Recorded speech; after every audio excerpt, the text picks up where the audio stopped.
Okay, let me check this. And I am going to get the recording started so that perfect.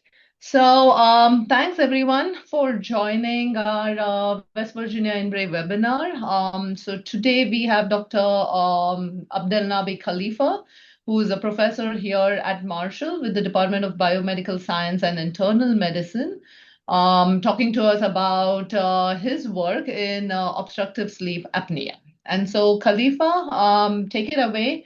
As usual, if you have any questions, we'll take questions at the end. So feel free to put them in the chat. We'll go over any list that is in the chat, or you will have a chance to unmute and then ask any questions at the end. So Khalifa, you can take it away. Thank you so much, Dr. Josh. I appreciate that. You can see from the title, the outline of this presentation is the three component obstructive sleep apnea and how related to the metabolic dysfunction and what is the link of the exosome cargo to both sleep apnea and the metabolic dysfunction.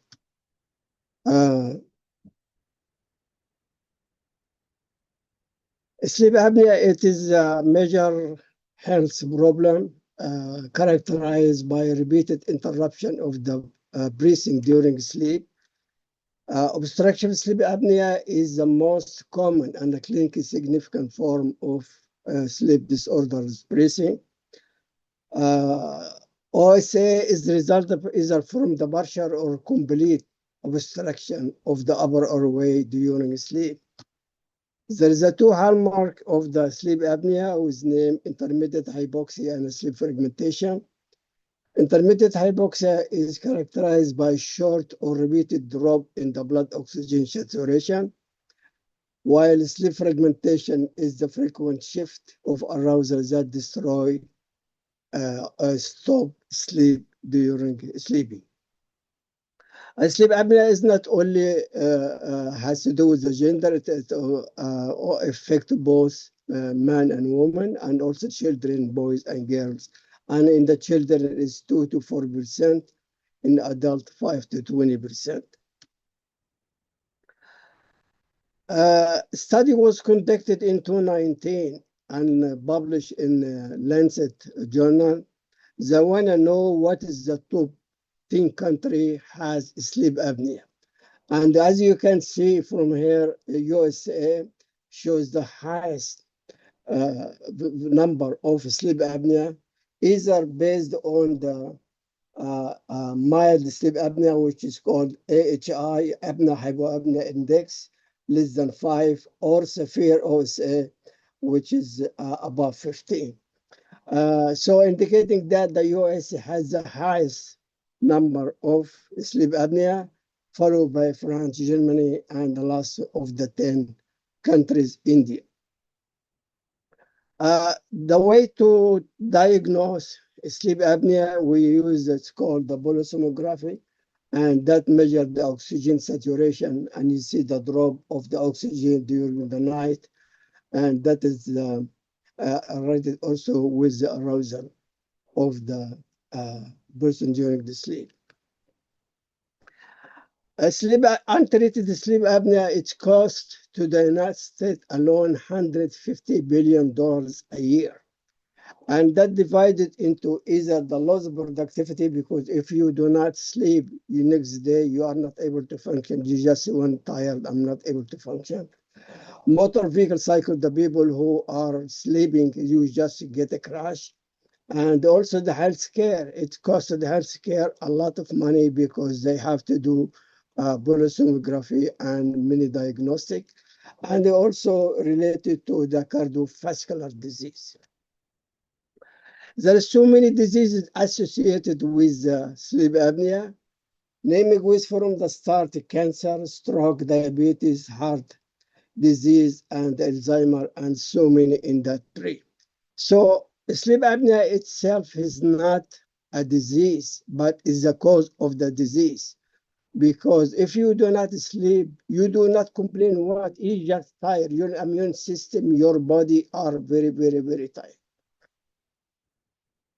The mechanism of the sleep apnea this is the untreated sleep apnea. What happens is you get interruption of intermittent hypoxia of the oxygen and oxygenation, deoxygenation, as well as the sleep fragmentation, which lead to oxidative stress, inflammation, endothelial dysfunction, and change in circulate, which in turn lead to the neurocognitive disease, cancer, and depression.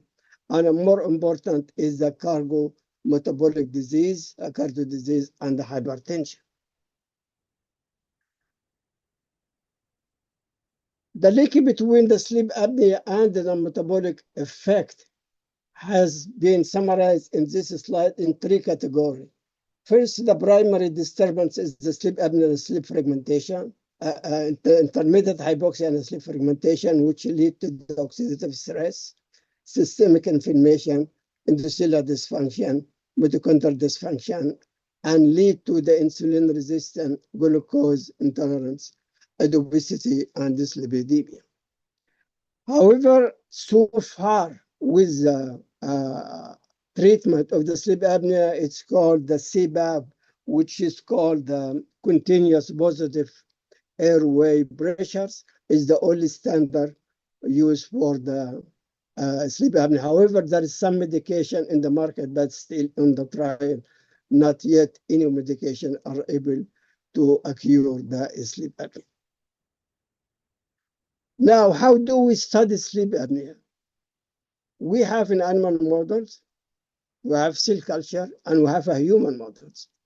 So this one shows you we have a 30 kg of sleep fragmentation. Each one of these connected electronic, automatic. It can turn on and turn off by itself because it has a timer.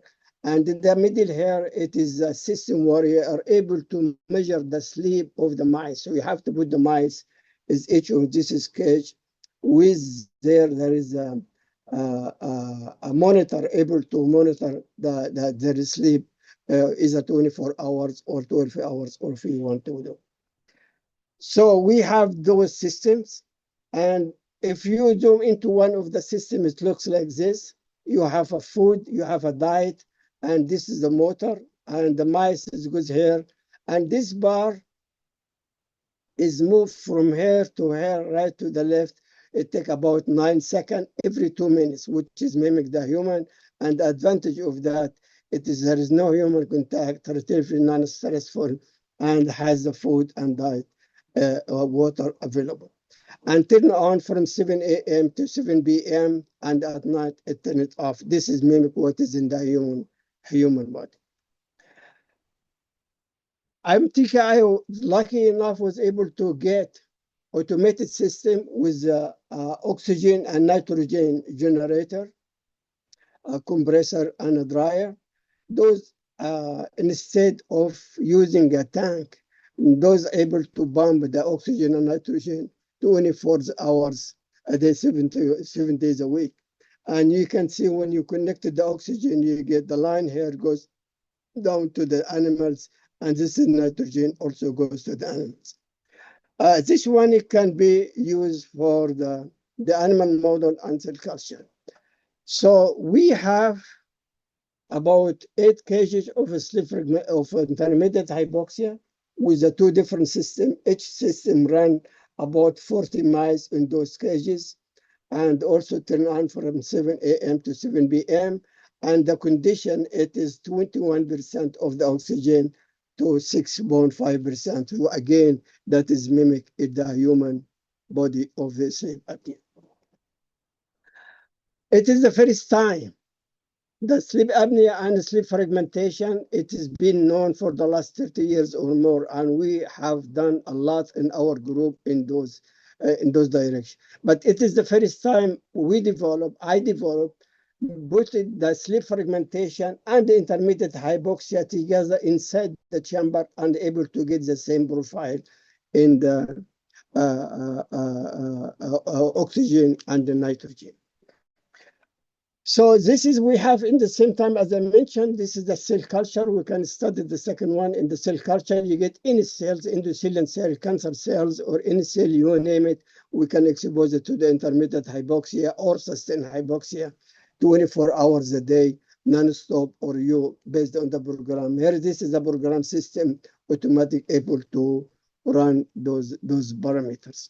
However, we cannot do a slip fragmentation in the cells, that's for sure, because how we are going to do slip fragmentation in the cells? This is led us to do some study, and this study was done on 2012, where we have done expose the mice to sleep fragmentation for 6 weeks. And from that, we are interested to get the adipose tissue, white adipose tissue, and isolate both the sleep fragmentation and isolate both the mRNA and the macroRNA from both the control and the sleep fragmentation. Look to the profile, mRNA profile, macroRNA and mRNA, and do gene network.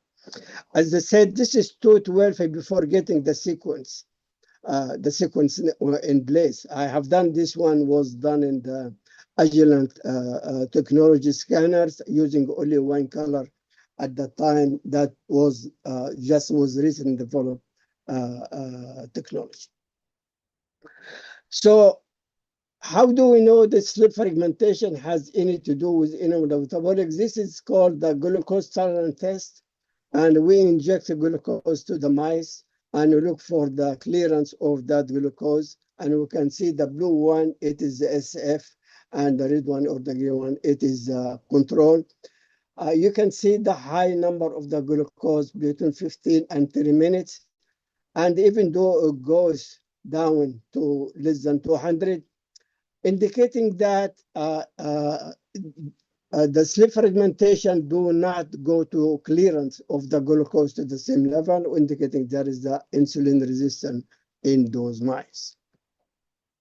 We also calculate or measure the glucose and inject insulin to the mice and measure what is called the HOMA, and HOMA is here, homeostasis model assessment of the insulin resistance.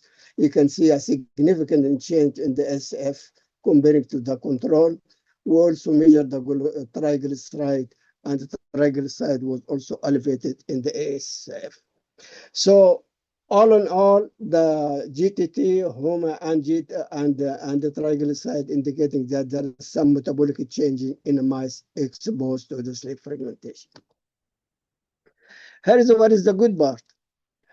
We actually, the person who did that analysis, his name is Sina Garib. He was at that time 2012, was a fellow in our lab. Now he's a big director in Seattle, Washington State University.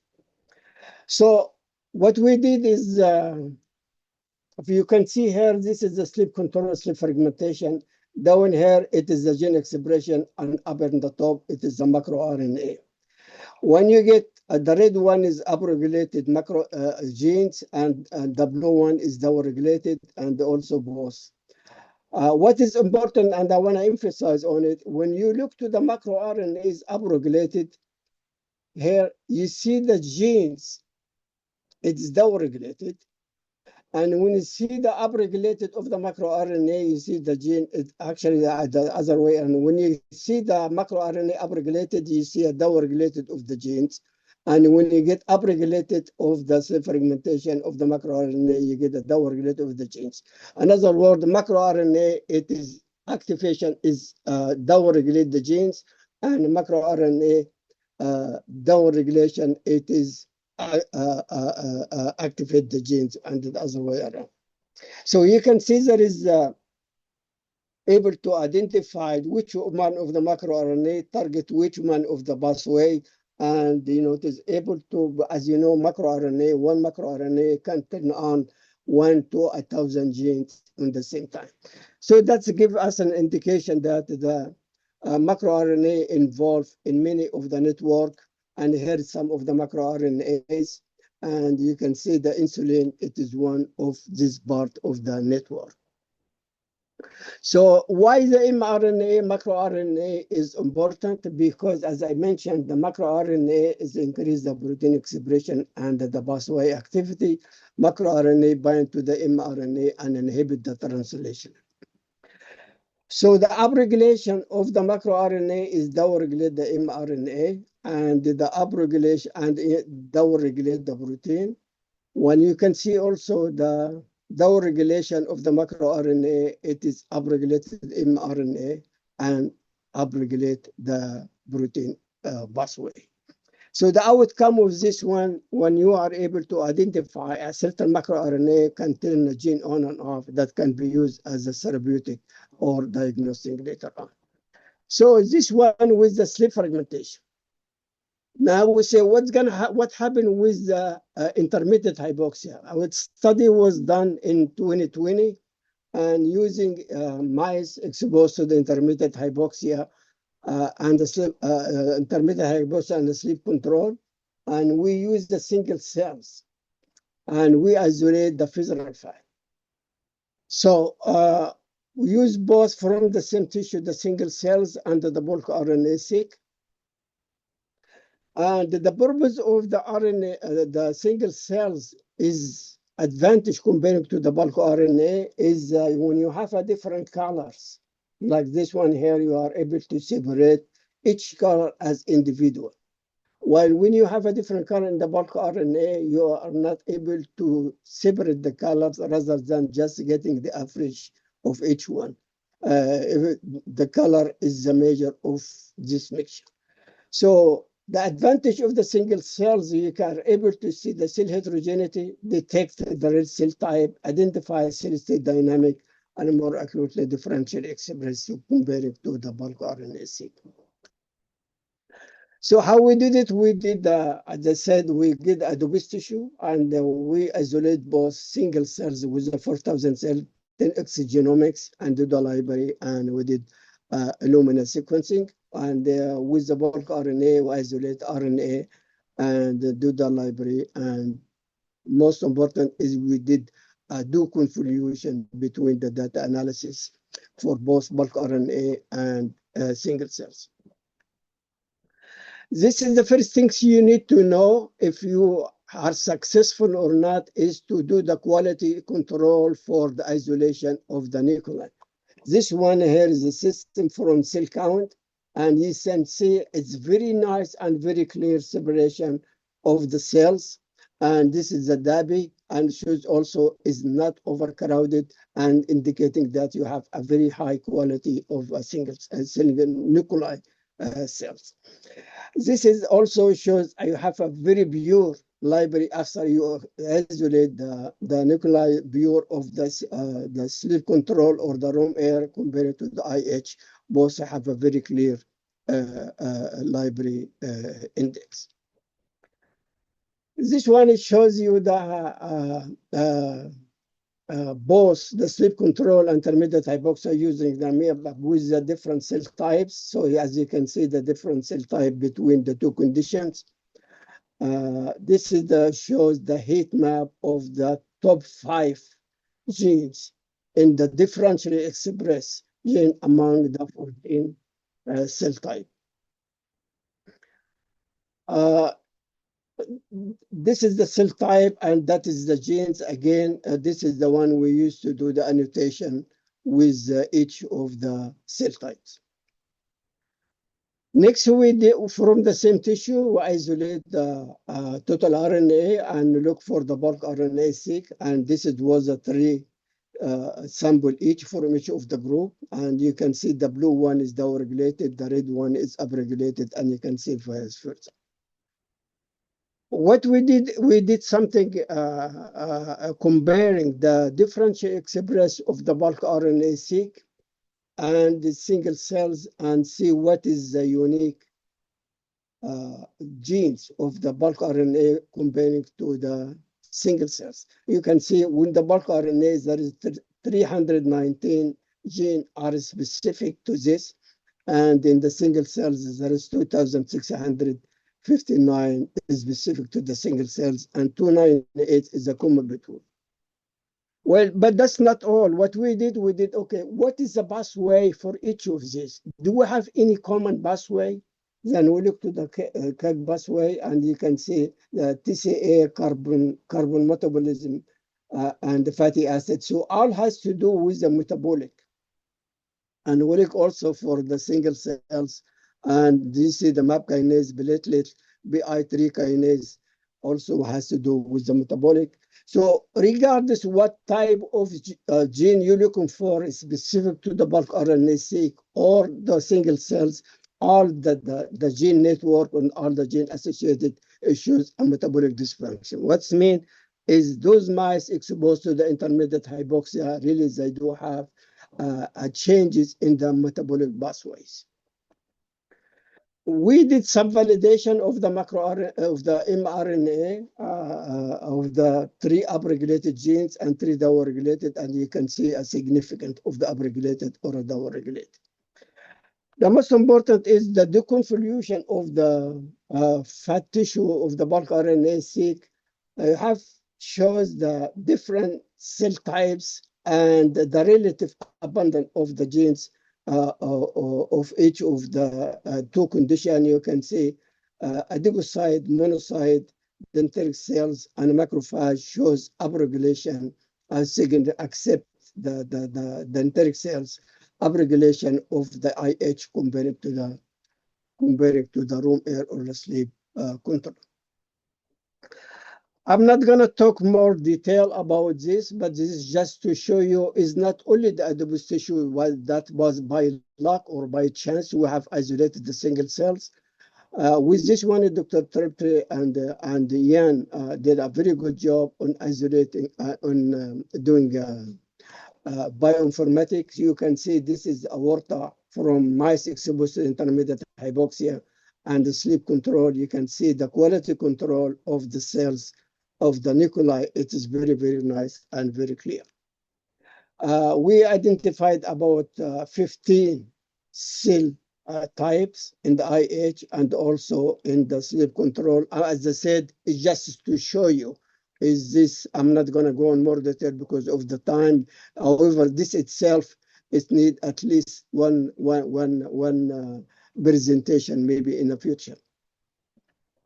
This is aortic, and again, this tissue, it is aorta, is not adipose tissue. Adipose tissue was the most difficult tissue in my life ever. I faced it doing that single cells. So this is the intermediate hypoxia showing the top 5 genes in the 15 clusters, and this is the sleep control, the top 5 genes on that, and this is the cell type. So far we talk about sleep fragmentation and intermediate hypoxia as individual. Now, what happened? We would like to compare the 3 together. Intermediate hypoxia, sleep fragmentation, and the combining both together and see what is the outcome of this. We did a sleep study. As I told you, I mentioned before, we have a sleep system. We're able to record the sleep in the mice. This is the night sleep percentage. Comparing to sleep fragmentation, intermediate hypoxia, and IH at the night time of the mice, there is a significant increase in their sleep comparing to the control. We did a blood pressure for those groups, comparing the systolic and the systolic, and you can see the systolic blood pressure, there is an increase, also increment increase, but the most significant increase was when you combine both sleep fragmentation and intermediate hypoxia, is comparing to the IH, SF, or the control as well. This is exactly the same trend with the systolic blood pressure. Now we use it's called metabolic cages.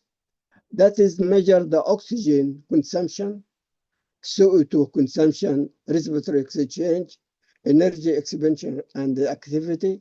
There are 8 cages, and the cages look like here. You get food right here, the red and the blue is the water, and has the infrared with the oxygen, and the sensor able to measure the activity of the mice.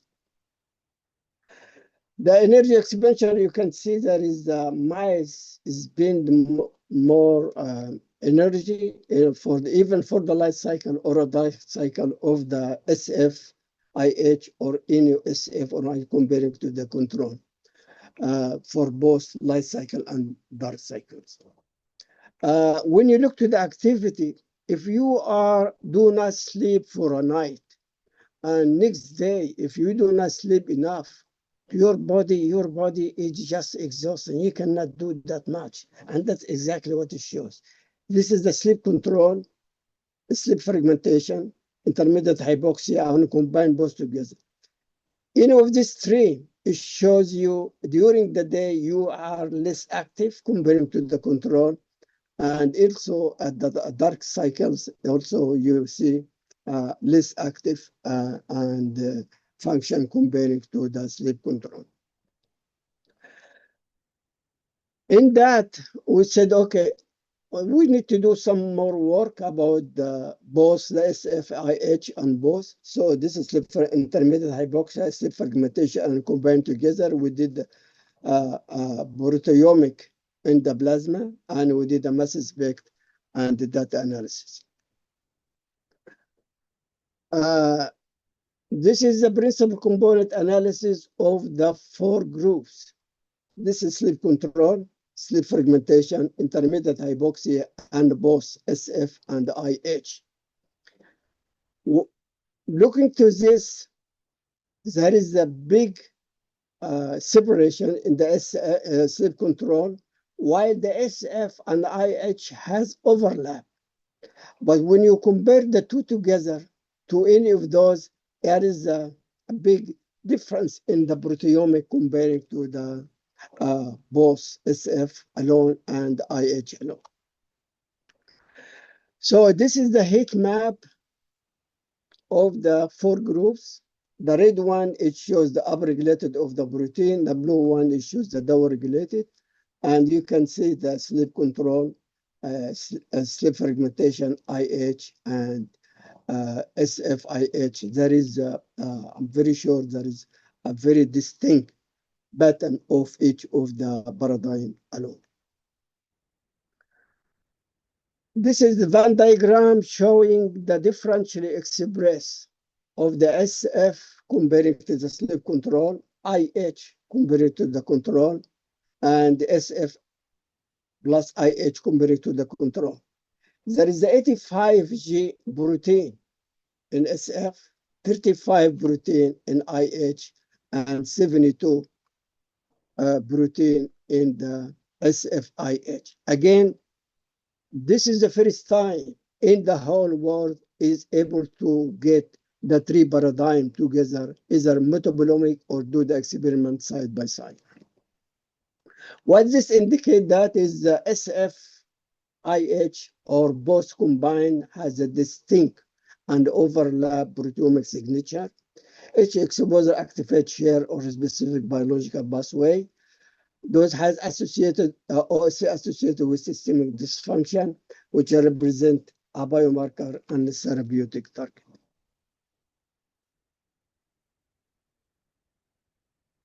Now, we talk about the human. We'll talk about the mice, sleep fragmentation, IH, and both. Now, we need to move to the translational with the human. In 2014, I published with Dr. Ghazal a paper about exosomal microRNA as a potential biomarker of cardiovascular risk in the children.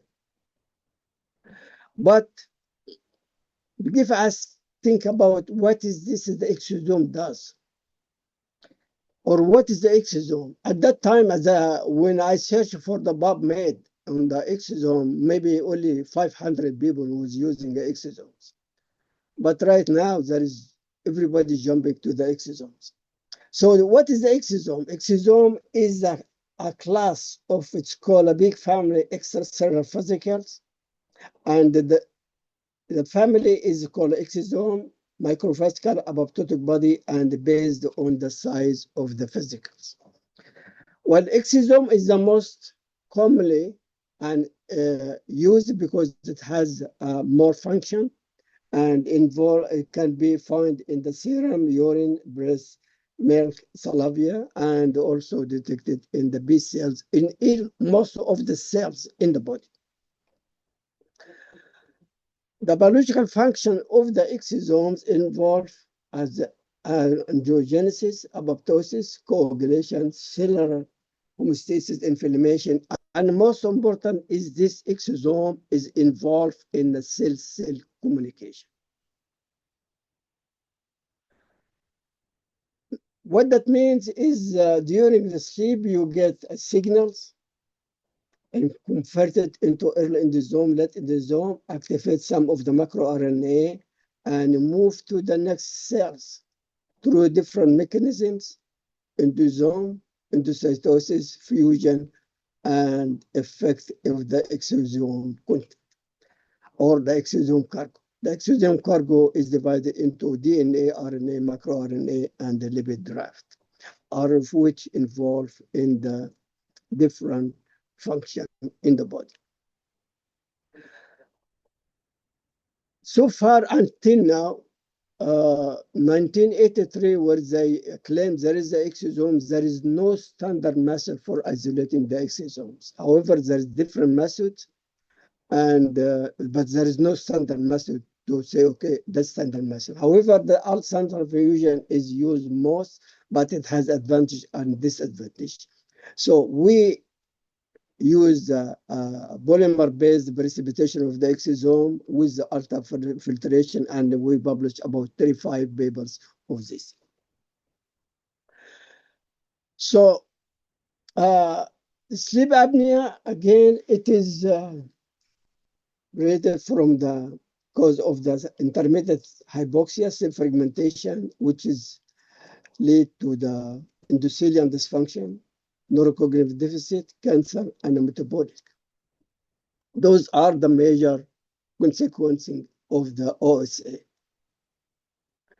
We have so far touched all those areas with the exosomes.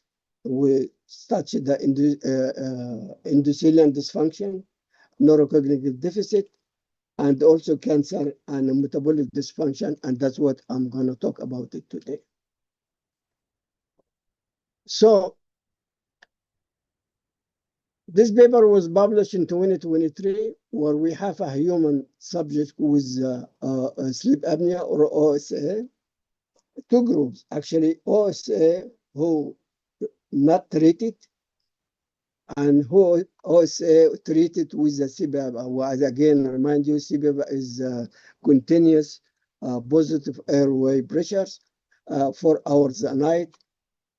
For 12 months, which is a very, very long time. Most of the CPAP is 3 months or 6 months because it costs a lot. Then we isolate the plasma and we isolate the exosomes and we do metabolic multi-omic analysis for this. Well, the first things you have to do when you isolate the exosome, so whether or not do you have an exosome? And you have to use what's called electron microscopy or able to see it, because the exosome, you cannot see it by eye, you cannot see it under the microscope. So you have to use electron microscopy, and this is 100 nanometer, able to see the donut of the exosome. So we have this. And also you need to measure the concentration of the exosome, because when you apply a group A and group B, you have to apply equal concentration or equal amount of protein for each one. So that's called the MTA. Third one is you have to characterize whether or not you have a really protein which can be expressed as known as exosome marker, and the CD63, CD81, and this is before staining and after staining using a flow cytometry with that. So all these three as an indication is you have part of the exosomes. The second one is you want to know whether the exosome can be uptake with the cell you are interested to. For example, we are interested in the endothelial cells. So we have to label the exosome and apply it in the cell culture and try to show the microscope and say this is the DABI, where is the individual cells, and this is the DABI when you do with the label with the exosome. It's called BKA67 because this is a green. So this is with the exosome OSA, and this is with the exosome treated. So there is no difference in the uptake of the exosome treated or non-treated. However, there is no exosome at all uptake without no exosome, because if you have, if this one did not show, when this one did not show, so you have nothing. But you have at least exosome can uptake with the cells. We have to do some functional assay in order to identify and to see whether or not really you have function of that exosomes. So we have in the lab what's called ESIS right here, and you have to, and there's ESIS is the system. You have to order some array with the plated gold in the bottom, and here this has 8. We have 2 systems of this, 8 and 8, 16, and we have another system, 16 is 32. You are able to run 16, it's 32 sample in 2 different systems at the same time. What this does is measure you the resistance of the cells. If the cells tight junction is well intact, so it's not gonna pass through because you have to apply a current onto it.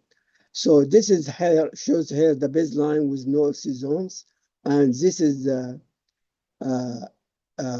well treated with OSA exosomes, and this is treated with the OSA treated exosomes.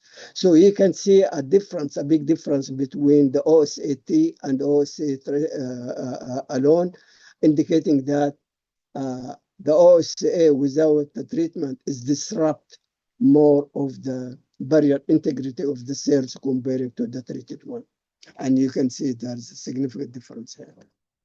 The second function assay we did is to apply the same system, but our system has some advantage, able to make, based on the current balls, you are able to create a balls in the cells and look to see whether or not how this is gonna heal.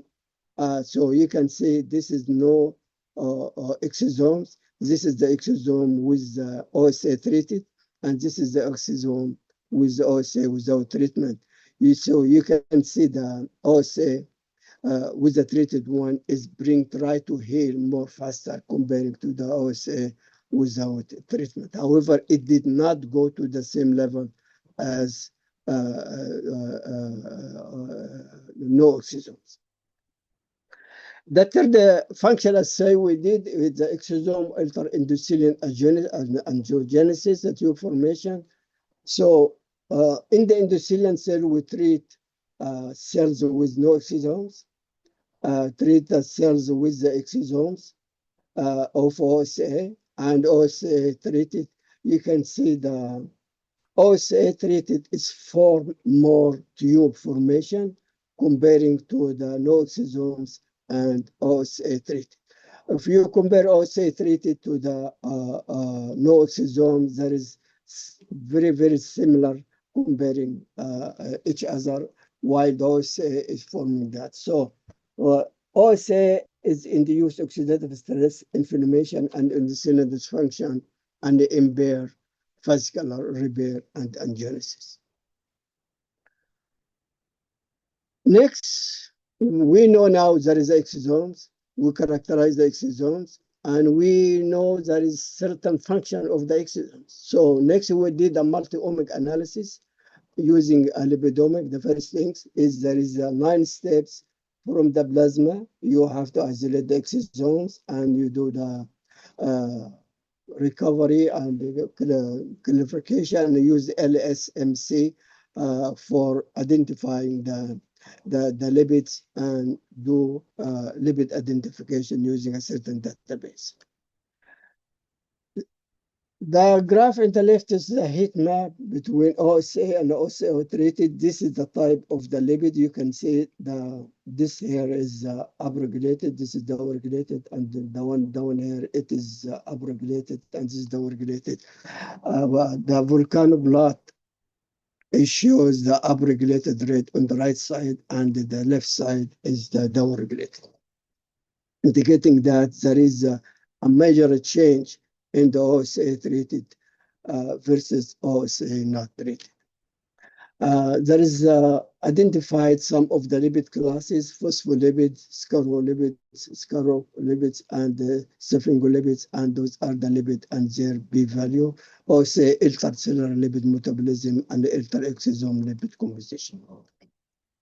Next, we did I'm not able to go more detail about the lipidomic, what the things, but again, because of the time. So next we did from the same samples, we did the plasma proteomics, and there is 11 steps on using the proteomics. You have to use the plasma, isolate the exosome and the protein extraction, and use liquid chromatography mass spec to identify the peptides and do data analysis.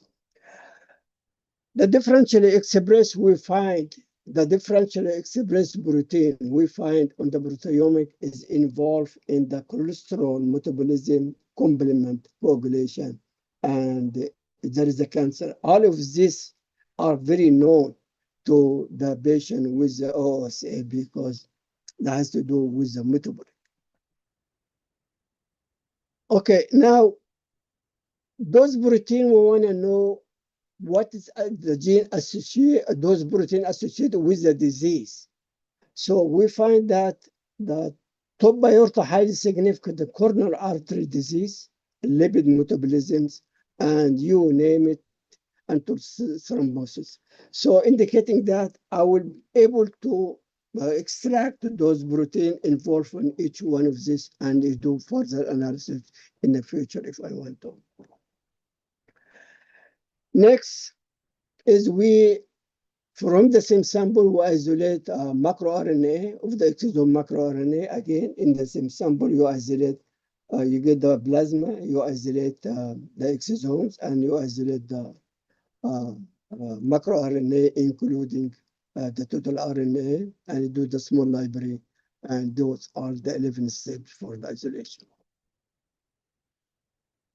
This is a volcano plot of the macroRNA cargo, and that's what you can see. Blue one in the left is down-regulated, and the red one is up-regulated. And this shows the network of the highly significant macroRNA, and you can see all connected. And you notice there is the network between the two. You cannot separate one from the another.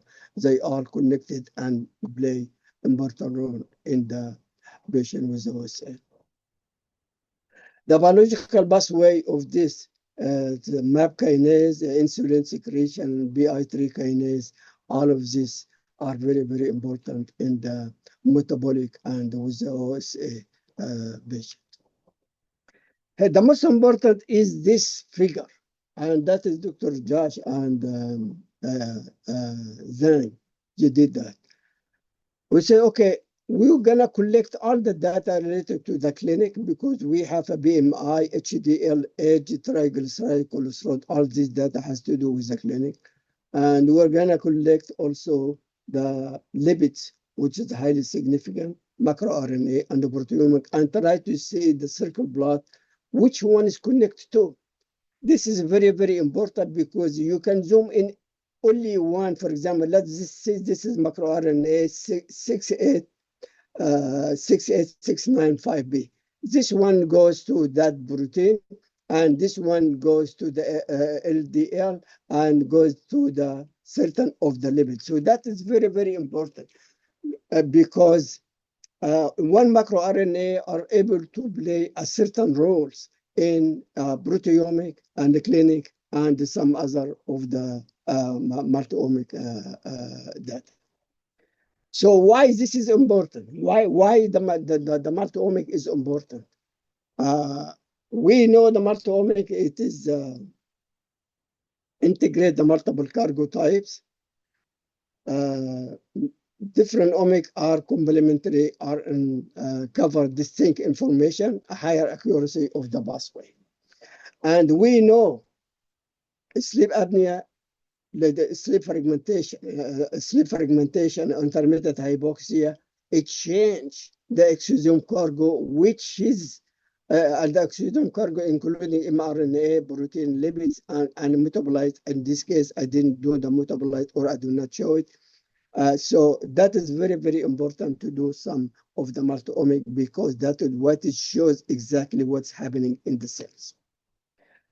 So there is this several clinical application of the exosome is going on from biomarker, exosome therapy, drug delivery, and the vaccine.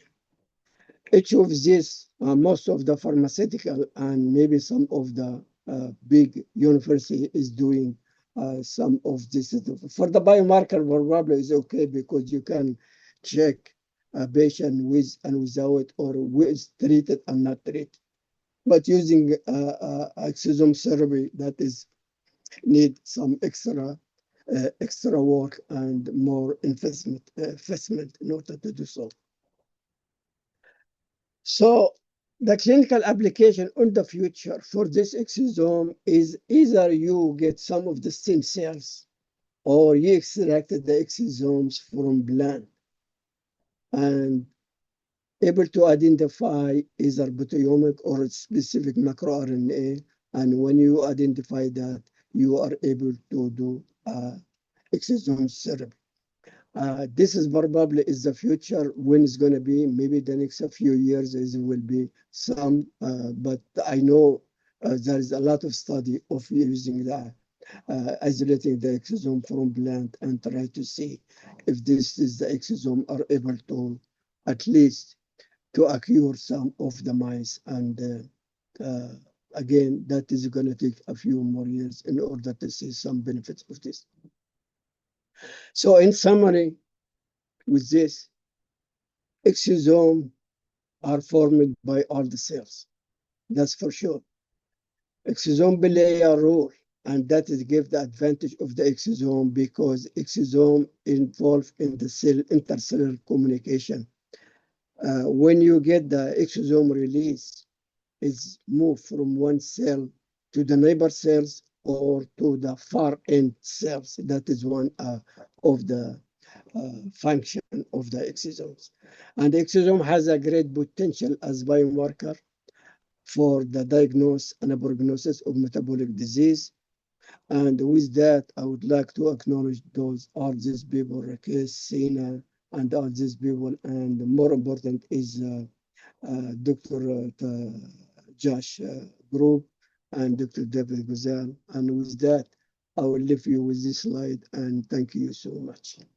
I will be happy to answer any question. Thank you very much, Khalifa. So I want to see what questions do we have? Feel free to unmute and ask your questions. You can also put the questions in the chat if you would like.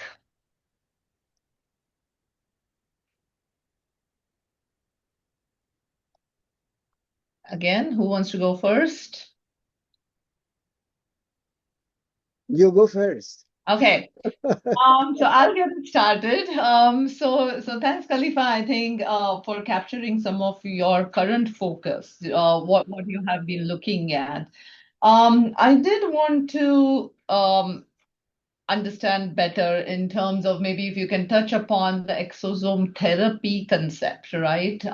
In terms of how or what directions is that taking currently, and do you really see kind of an expansion of your work, or what other steps would be required in between for basically your research to be coming closer to that?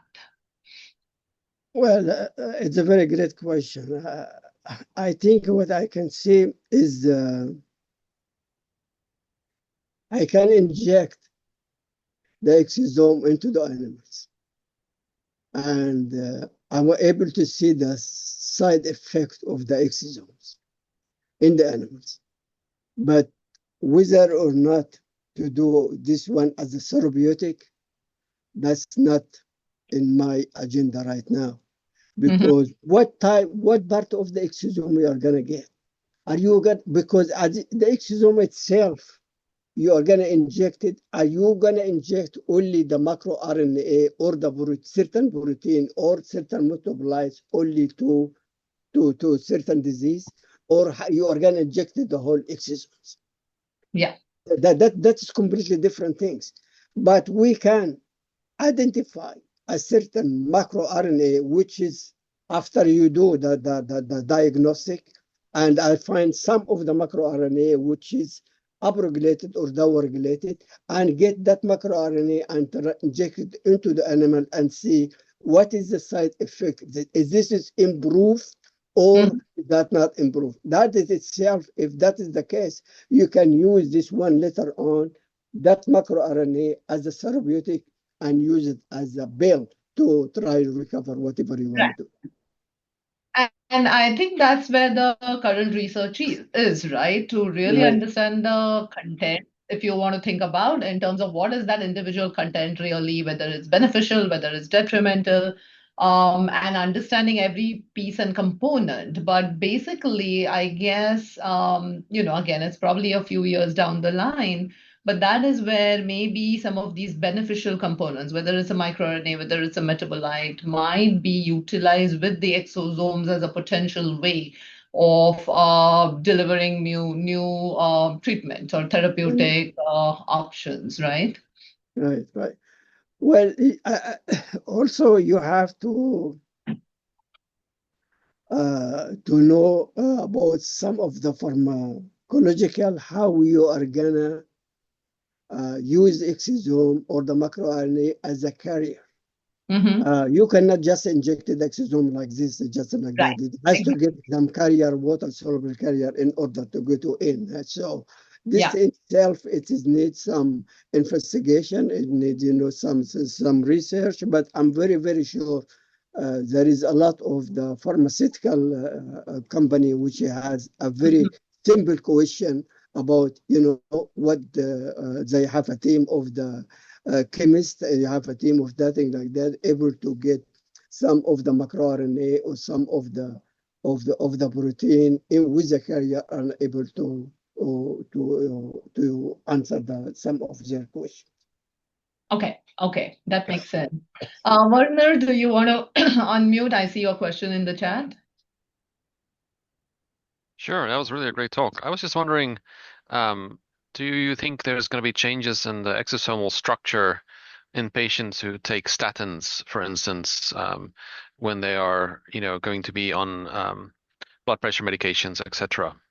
That's for sure. That's for sure. What I have to tell you is, in our body there is the trillions of exosomes. They just do a function, and the exosomes start to communicate and do bad things when you have a certain disease. So it is release some of the, as I mentioned, of their cargo to try to affect other cells. So if you're getting a statin or you get any medication, that is for sure that with the exosome will be affected for sure. Awesome. And I was wondering too, do you think, so when you, there's been some studies that have shown that if you do a blood transfusion from a young animal to an old animal, and you have positive outcomes in certain disease states, would there be a difference in perhaps taking exosomes from young animals and then, injecting them into old animals and then overcoming some age-related diseases? Well, here the things is, when you get the blood transfusion, you get everything. But when you get the exosome, focus only in the exosomes. So if the blood transfusion able to recover certain disease, so imagine you have a specific exosomes and this from the young and try to get it into the old or vice versa. There is some studies showed with the aging. The exosome itself from young to the old able to recover their health status. They are not getting older like the young, but at least they function in a good way. Awesome. All right. Well, thank you so much. That was a great talk. Oh, thank you. Great. Nalini, do you want to unmute? I see your question in the chat. Sure. Hey, Khalifa, great job. The question I have is, I think the question that's raised by a lot of people who are studying exosomes is, even though we're trying to say that biofluids can be a good biomarker for diseases. Do we even know, which tissue in your body is actually releasing the exosomes? Are there any specific biomarkers or specific markers to identify the tissue of origin? Okay, that's a very good question. But I have to tell you that is the exosome released for most of the cells and most of the tissue into the circulation. So, another word, when you get a certain disease, you get, as I just mentioned a few minutes ago, there is a trillion of exosomes in the body. So now, when you have a certain disease, you get the exosome is released from those who has been affected, or the exosome able to communicate with each other, and after that it start to hit another organ. After that it start to hit another organs. So it's not specific to one organ, it can be multiple organs. I hope I answered the question. Thank you. Thank you. All right. Any other questions? We still have a few more minutes. Okay, if not, you guys have Khalifa's contact information here on the slide. So definitely